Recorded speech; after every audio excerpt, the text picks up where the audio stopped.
સૂર્યના કિરણો રૂમના પડદાને વીંધીને અંદર આવી ગયા, જેના કારણે મિત્તલ જાગી ગઈ. ઓશિકા પર માથું રાખીને શાંત દેખાતા અશોકને જોઈને લાગ્યું કે કદાચ ગઈ રાતનું તોફાન ચાલ્યું ગયું છે, પરંતુ ઊંડાણપૂર્વક તે જાણતી હતી કે વાસ્તવિક તોફાન હજુ આવવાનું બાકી હતું. ગત રાતે લગ્નના 12 વર્ષ પછી અશોકે છૂટાછેડાની વાત કરીને ઘરમાં ચકચાર મચાવી દીધી હતી. મિત્તલ ધીમેથી ઊભી થઈ અને બાળકોના રૂમ તરફ ગઈ. બંને હજુ સૂતા હતા. તેને આ યુદ્ધ વિશે કોઈ ખ્યાલ ન હતો. મિત્તલને તેની નિર્દોષતા પર દયા આવી. પછી તેને યાદ આવ્યું કે આજે અશોકનો મિત્ર રાહુલ આવવાનો હતો. રાહુલ અશોકનો સૌથી નજીકનો મિત્ર હતો અને તે અશોકને સમજતો હતો. એટલું જ નહીં, તેની નબળાઈઓ પણ જાણતો હતો. કદાચ રાહુલ આ તોફાનને શાંત કરી શકે તેવું મિત્તલને લાગી રહ્યું હતું. થોડી વાર પછી રાહુલ આવ્યો. ઘરમાં તણાવ સ્પષ્ટપણે અનુભવાયો હતો. રાહુલે આવીને ઘરમાં બેઠો, આમ તેમ નજર કરી, ભાભી સાથે નમસ્તે કર્યું અને પૂછ્યું, અશોક જાગી ગયો કે કેમ? તેના કોઈ પણ સવાલનો જવાબ આપતા પહેલાં મિત્તલના ગળે જાણે ડૂમો ભરાઈ આવ્યો અને પોતાની અંદરની ગભરાહટ એક જ ઝાટકે બધી બહાર આવી ગઈ. જ્યારે મિત્તલ રડી પડી, રાહુલે આશ્ચર્યથી મિત્તલ સામે જોયું. ઓરડામાં મૌન હતું, જે ફક્ત બાળકોના નિંદ્રાધીન શ્વાસોથી તૂટી ગયું હતું. રાહુલ તરત જ બોલી ઉઠ્યો, અરે ભાભી, કેમ રડો છો? અશોક ક્યાં છે? શું થયું? અશોકની સાથે ગઈકાલે જ મારે વાત થઈ હતી. હું આજે આવવાનો હતો. હજી એ તૈયાર કેમ નથી થયો? શું વાત છે ભાભી, મને કહો. થોડી ક્ષણના મૌન પછી મિત્તલ બોલી, અશોક છૂટાછેડા લેવા માંગે છે. તે મારાથી અલગ થવા માંગે છે. રાહુલે આજુબાજુ જોયું. તેની નજર અશોકના માતાને શોધી રહી હતી, પરંતુ આજુબાજુમાં અશોકના માતા ક્યાંય દેખાયા નહીં. પછી તેણે મિત્તલને પૂછ્યું, આંટી ક્યાં છે? અશોક રૂમમાં બેઠો બેઠો તેના મિત્ર અને તેની પત્ની વચ્ચેની બધી વાતચીતો સાંભળી રહ્યો હતો. તે અત્યાર સુધી કંઈ જ બોલ્યો ન હતો.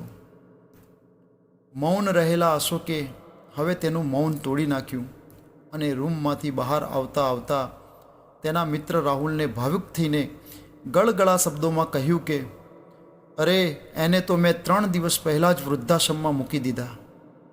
ઓરડામાં પિન ડ્રોપ સાયલન્સ છવાઈ ગયું હતું. કેમ? રાહુલના અવાજમાં ગુસ્સો અને આઘાત બંને દેખાતા હતા. અશોક એકદમ જ રડી પડ્યો. તે મારી માતાની સંભાળ રાખી શકતી ન હતી. ગર્વથી ભરેલી મિત્તલને મારી માતામાં સમસ્યા જ દેખાતી હતી.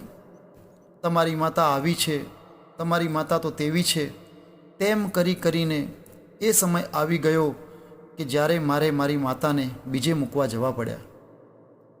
એ અજાણ્યા લોકો મારી માતાની કઈ રીતે સંભાળ લઈ શકે? એટલે જ મેં છૂટાછેડા લેવાનું નક્કી કર્યું. છૂટાછેડા લીધા પછી ઓછામાં ઓછું હું મારી માતા સાથે શાંતિથી જીવી શકીશ. મારો જન્મ થયા પછી નાની ઉંમરમાં જ પપ્પા દુનિયામાંથી અમને છોડીને જતા રહ્યા હતા. હું પણ પિતા વગરનો મોટો થયો છું અને હવે છૂટાછેડા પછી બાળકો પણ પિતા વગર મોટા થશે. રાહુલની આંખમાં આંસુ હતા. તે સમજી ગયો કે આંટીને વૃદ્ધાશ્રમ મૂકવા જવાનું સાચું કારણ શું છે. મિત્તલની આંખો શરમથી નીચી થઈ ગઈ. તેને પોતાની ભૂલનો અહેસાસ થયો. તે અશોક પાસે ગઈ અને ક્ષમા માટે વિનંતી કરવા લાગી. તેણે વચન આપ્યું હતું કે તે અશોકની માતાનું સંપૂર્ણ ધ્યાન રાખશે, પરંતુ અશોક તેની પત્નીની એક વાત સાંભળવા તૈયાર ન હતો. ત્યારે તેના મિત્ર રાહુલે તેને કહ્યું કે હશે અશોક, જવા દે. બધાને બીજો મોકો મળવો જોઈએ. અને ભાભીને તો તેની ભૂલનો અહેસાસ પણ થઈ ગયો છે. ઘણું બધું સમજાવ્યા પછી આખરે અશોક તૈયાર થઈ ગયો અને તેણે મિત્તલને માફ કરી દીધી. બીજા દિવસે મિત્તલ રાહુલ સાથે વૃદ્ધાશ્રમ પહોંચી. તેની આંખોમાં અફસોસ સ્પષ્ટ દેખાતો હતો. તે અશોકની માતાને પાછો લઈ આવ્યો.